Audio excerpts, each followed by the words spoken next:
YouTube, welcome back to the channel. I'm your host TKK and we are back with another video. We're gonna make this a one take situation, one transition, let's call it that. So there's been some amazing engagement going on with the channel, with the discussions around these televisions. The two in particular, Samsung S95 Bravo and the Sony A95K is what I've coined that TV, right? Both TVs come in right now at a different retail cost price, and it's totally understandable. I love to see the opinions of the many people, but I want to really dial in and offer my opinion on this. And this isn't a final take, obviously. This video is being produced and brought to you guys because I want further engagement. I love the dialogue. I gotta say that I like hearing the talk, especially when we are articulating ourselves so well on our pros and cons and how we see things, right? So let me just give it to you in depth from me, because I'll dive into some of these comments and I'll leave a little bit here and a little bit there, because a lot of you guys just come from different perspectives and I really enjoy that the most. My perspective on the two, we're going to just focus on a little bit of my history with these, and then I'll speak about my truth, okay? So I have the Samsung in a 55-inch. The reasoning I have it in a 55 is the same reason I got the C2 from LG this year in a 55, and that's because those are gaming TVs for me, right? For me personally, the quantum dots don't come large enough. This is fact two, right? Fact one was which size I got and why I got it. Fact two is the quantum dots just don't come large enough for me to replace my current movie TV. My movie TV is to the right of what I'm sitting in my living room, and it's a 77-inch LG C1, right? So that's fact two. That's why I have the TV in the size that I do. The fact three is the Sony I got in a 65-inch, and I got it because it's a bedroom TV. The prior TV that I had to the TV that I have in the bedroom, which is the A95K, it was a LG C9, right? We made content about that. I talked to you guys about how I got my Alpha 95K for the price that I got it in. It's because I was strategic and I knew that the C9 was having some image burn, and we covered that. So if you want to, go back a few videos, 10 or so videos, and see some of that content, it's all in chronological order, right? So we got a few facts out there for me why I got two different sizes and why I got them, right? So one's a gaming TV, one is the bedroom TV, which is more or less movie. There's no console, there's no PC outside of me trying to create content connected in my bedroom. It's just straight lay down, watch TV. That's it. Okay. So let's just compare these TVs at the 65-inch price points, because this is where the biggest discounts are coming from the Samsung side of things. Okay. The TV retails for $3,000. When it came out, that was the price. The Sony TV retails for $4,000. Okay. And that's currently the price, give or take, if they do the $3,500 off, which the first time they did that was 1 month. So it took Sony 1 month to discount their TV in 65-inch, $500. I want to say it probably was 3 weeks. Maybe it was a month, and Samsung started doing the same thing. They've had aggressive discounts, deep diving all the way to $19.99. So right under $2,000 is as low as I've seen that TV. And I imagine it to go a little bit lower too. Now, a couple of things that I'd like for you to consider within this debate is that, number one, Samsung as a collective company, Samsung Displays actually makes the panels for quantum dot OLEDs. It's very similar to what LG has done with the white OLED. So be it Vizio or Panasonic or Sony or LG, obviously themselves, or whatever other company that might have like an OLED TV, I have no idea other than the ones that I've mentioned. They get them from LG. So similarly, Samsung has pioneered and cultivated the culture and the technology of making the quantum dot OLED. So right now you've only got two. And in my opinion, the way that I see these TVs, I see them as this. Number one, the Samsung is the first quantum dot OLED. And number two, the Sony is the quantum dot OLED, right? So I'm going to say that again. The S95B is the first quantum dot OLED. And to me, the Alpha 95K, it is the quantum dot OLED. And I say that for these reasons here. Number one, the build quality. Okay. So looking at them at their retail costs. Now, I understand that there are sale prices on both ends, But let's just say at their retail cost, there's $1,000 difference. $1,000, okay? That's the difference between 65 and 65 of Samsung and Sony with these two respective TVs. What are you getting for $1,000? I think this is really where the initial discussion was. And it almost wasn't a discussion because by the time the Sony came out, Samsung had already aggressively discounted their TV in the sum of about $400 to $600, okay?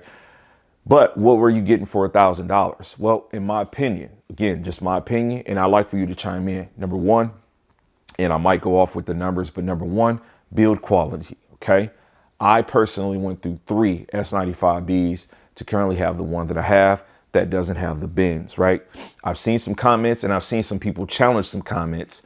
I didn't make any content, speaking about the bins specifically because, I didn't want it to be anything that was just, like trying to be trendy or trying to make like more so like clickbait material. But it's a global thing. I won't even say nationwide. I'll say a global thing because I've seen people that have purchased a TV and have left comments in other parts of the world, right? Commented on my video, commented on other videos about that. That is an issue when you're considering buying a TV that's $3,000. Keeping in mind, I bought my 55-inch for $2,200, right? Retail cost is what I paid for my TV. And so to have me spend $2,200 and have a TV with bins is a no-go. Come on, let's just be honest. For $1,000 difference, you're getting a much better build quality, okay? Let's talk about some of the other components. On the Sony side of things, you do get the heatsink. Now, whether or not a person has an opinion about how it's implemented, if they're making the TV as bright as it can be, is irrelevant because guess what? The Samsung is not the same TV that it was initially, which is exactly the same reason people have been doing the hack of buying a new TV and not upgrading the TV by way of the firmware. So again, you can't really have it both ways. You got to take one or the other, right? So number 3, you do also get, or I'm sorry, forget the numbers, but again, to what you're getting with the Sony, you are getting more technology with it. You do get the camera. I've never used the camera. I'm just going to keep it 100% with you. But again, keep it in mind, we're talking about $1,000 difference. Build quality, heatsink, camera. These are all different things that we are looking at. I tried to shoot for one take, but it couldn't have one transition because I was silly enough to not have changed my battery from shooting content last night. By the way, if you haven't seen my arcade project, please check it out. I've got 2 parts out, with one being uploaded last night, the other one last week, and then there will be another one next week. But back to my point with the $1,000 difference at the retail spectrum, what you're getting is a more refined package, right? Which again is why I said earlier in the first transition, the Samsung is the first quantum dot and the Sony is the quantum dot. Like, so that is the TV of the year that you want to have if you want to jump into quantum dot. That's my opinion. Now, here's the other side of the spectrum. And this is where I totally agree with any comments. Again, it's all subjective. It's your opinion, my opinion, our opinion, and we can have these opinions and they can be different. The Samsung obviously comes out to be the better deal, bang for the buck, because you do get a ton of the same features. And it's because the technology is what makes what you see so great. It has nothing to do with anything else, guys. Nothing to do with anything else. When Vizio came out with an OLED, for the person that was just like, look, I want an OLED. I want perfect blacks. I'm not concerned about all the great uniformity or the input latency or the game optimizer or those features that you get from, like, let's say an LG or a Sony. I just want an OLED. For that person that just wants to get in that stream of technology, you have the Vizio. If there's something cheaper, okay, but I'm just saying, using Vizio as a ladder to see that they are lower than obviously LG and Sony in manufacturing OLEDs. But for the person that just wants to get into the technology, that is what the S95B is. Keeping in mind, there's only 2. What if TCL had a quantum dot OLED this year? How cheap do you think it would be? How good do you think it would be? I have no idea, but I'd imagine that with that display and the level of technology that we're looking at compared to white OLEDs, it would still look amazing if Hisense had a quantum dot OLED. Hisense makes some pretty reputable, good LED TVs. They've got some decent options out there from a metrics perspective, but what if they had a quantum dot OLED? Would we really be, praising Samsung so much? My biggest thing is this, guys. I'm not into brand loyalty. I'm not. I'm loyal to whatever is going to bring me happiness, right? So this is Samsung's first main run with an OLED, right? Where we're all able to really afford one and to get one, okay? I, from the jump, was not ready to just say that white OLEDs are no good, because this bred this whole thing about, oh my God, this looks 100, literally people that don't comment anymore on my videos were saying 100 times better, this and that. I'm like, man, cut it out. Which is exactly why I made content like what I'm going to card up here for you guys to see when I was questioning if, Samsung was paying people. Now, I wasn't really asking that. I'm ranting. I'm getting off. I digress. Back to my original point. There's a difference in cost because the TVs are going to be directed at different consumers, right? Another thing to keep in mind, the Quantum Dot OLED from Samsung doesn't appear to be their flagship TV. It doesn't appear to be. It looks like their Neo Quantum Dots, LED models, micro LEDs, mini LEDs, 8Ks, whatever, everything in that bunch appears to be what they see as flagship. They don't even market the Quantum Dot to be like the big TV, right? Plus, add to the fact, again, the parent company actually makes the displays. So when you're comparing a TV that the company, the manufacturer, doesn't even see as upper echelon to a TV that this company, Sony, does see as the upper echelon, I don't see how we can, realistically put together these comparisons to say things about price, right? How much does it cost you to make a S95B? It's probably around $2,100 is their cost. They're selling a TV under cost right now, $2,000. But at the same time, they're making money overall for every single A95K to get sold because they make the panels. Why are we expecting Sony to sell the TV cheaper than the company that is making the display for them? It makes no sense, guys. Let's use some logic, right? Okay, so to this point right here, is the A95 King worth the cost? $4,000. My question globally to anybody that sees this, and please try to answer this, is it better than the A90J? Yes or no?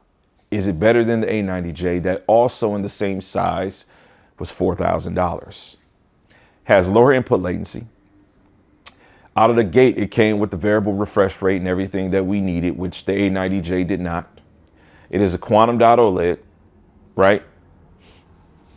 Comes with the camera. I mean, it's a better package for the same amount of money, and already has been on sale 2 times for $500 less than its retail.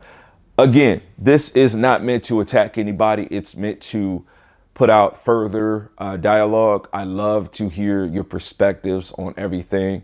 The S95B, without a doubt, in both the shootouts that it has lost to the A95K, has been said to be the overall better value.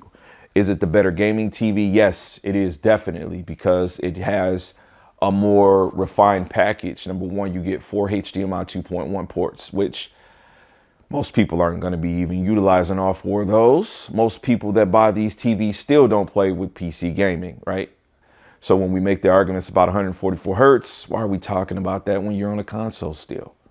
I have no idea, but you use that for your argument. That's cool. I get it. I get it. It sounds good. But let me know what you guys think. I just thought it'd be cool to make this video. I'm off today. It is about 9 o'clock a.m. I am in the United States on the Eastern time zone. So I'm going to go ahead and render this up because I made 2 transitions, and I'm going to throw my intro in the beginning, and I'm going to catch you guys on the next one. Peace. God bless. Max love.